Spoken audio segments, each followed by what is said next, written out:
Alright, Fish Reef Madness people. So, I just hit 100 subscribers. Thank you all. Good to start.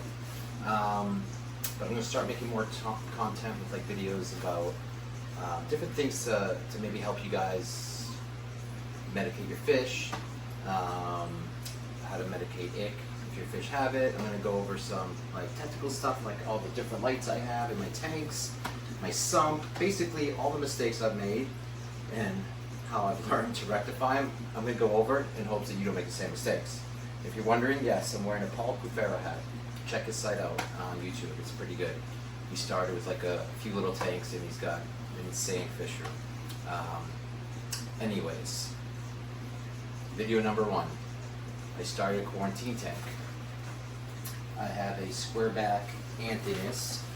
I'll make a little zoomed up there so you can see him. The only problem is I didn't want to spend like $600 on a tank stand. Now this is a 20-gallon long, so I have my 36-gallon Reef. I have my 90-gallon Reef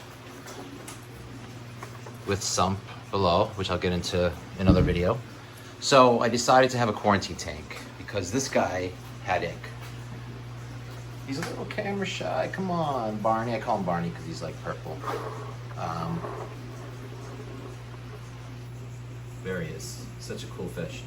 But he had ick. So I'm like, you know what? I might as well get a quarantine tank because if I ever get more fish down the road, I don't want to infect this tank. I mean, I got tangs in here, orange shoulders, yellow shoulders, dory. It would suck. So I got a 20-gallon long. I bought a few pieces of rock. I had a Seacam Tidal 110 hang in the back, which is perfect.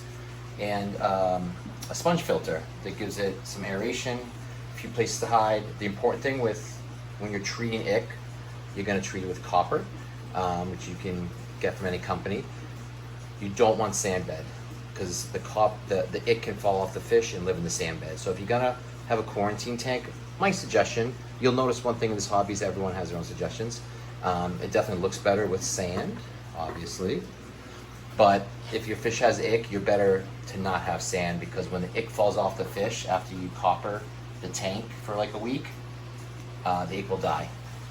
If there's sand, it will find a way to live and go back into the water column. So anyways, but the stand I bought, it was a cheap $60 metal stand. That's right, Knight Rider, DeLorean cars. This is an example of the copper I use. It's basically 1 capful for every 4 gallons a day. They say to do it for a couple weeks until you see the white spots. So I got a cheap stand. I wanted to get a wooden stand, not for $280, but for 60 bucks, absolutely. So how do we fix this to look classy in an unclassy way? Well, this isn't the classiest thing, but you can get these on Amazon. It's literally like $8. And honestly, it works perfect. Much better. Again, it's a temporary solution that blends in with the other black. In time, I may get some kind of vinyl looking curtains, but for now, it's a quick fix. And believe me, once you get used to it, you'll never know the difference. Anyways, thanks for joining me, Reef Madness family. Stay tuned to more videos. I'm going to start doing a lot more videos based on my equipment, sumps, ick medicine, how to feed your fish. If you see them pooping white, that's not good. That means they have like a parasite.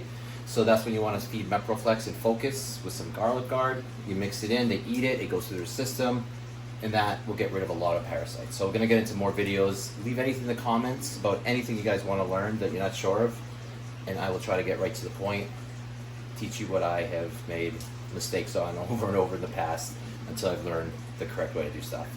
Until next time, peace.